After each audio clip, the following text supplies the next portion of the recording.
जीवन में सुख दुख आते जाते रहते हैं।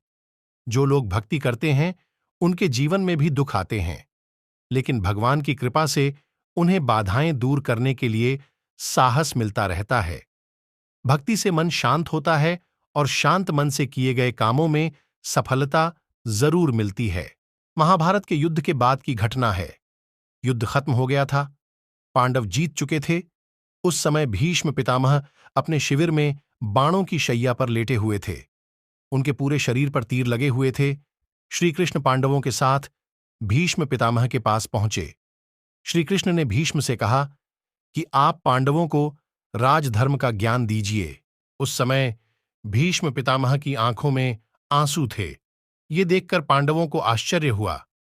पांडवों ने श्री कृष्ण से कहा कि पितामह बड़े तपस्वी हैं, लेकिन अंतिम समय में रो रहे हैं, जबकि इन्हें इच्छा मृत्यु का वरदान मिला हुआ है। ये बात हमें समझ नहीं आ रही है। श्री कृष्ण भीष्म के रोने की वजह जानते थे, लेकिन उन्होंने पितामह से ही इसकी वजह पूछी।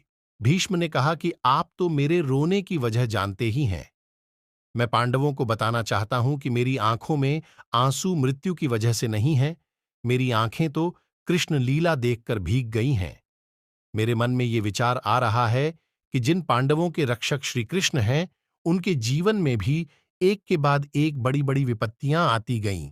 भगवान जीवन में होने का ये मतलब नहीं है कि हमारे जीवन में दुख आएंगे ही नहीं। दुख तो आते रहेंगे, लेकिन जब हम भक्ति करते हैं, हमें भगवान का साथ मिलता है, तो वे हमें दुखों से लड़ने की शक्ति मिलती है। भगवान की कृपा से हम सभी दुखों को पार कर लेते हैं। यही सोचकर मेरी आंखों में आंसू आ गए।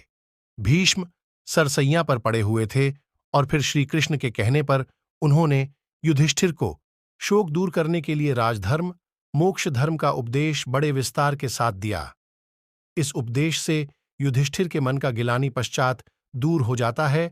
बाद में सूर्य उत्तरायण होने पे युधिष्ठिर आदि सगे संबंधी पुरोहित भीष्म के पास पहुंचते हैं।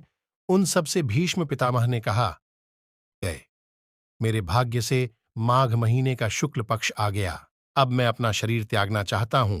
इसके बाद भीष्म पितामह ने सभी से आज्ञा लेकर अपना शरीर त्याग दिया और सभी लोग फिर रोने लगे। इसके बाद पांडवों ने भीष्म पितामह का विधि विधान के साथ अंतिम संस्कार किया। दोस्तों, वीडियो पसंद आए तो लाइक सब्सक्राइब अवश्य करें। इसी तरह धर्म से जुड़े रहे और जानकारियां पाते रहें।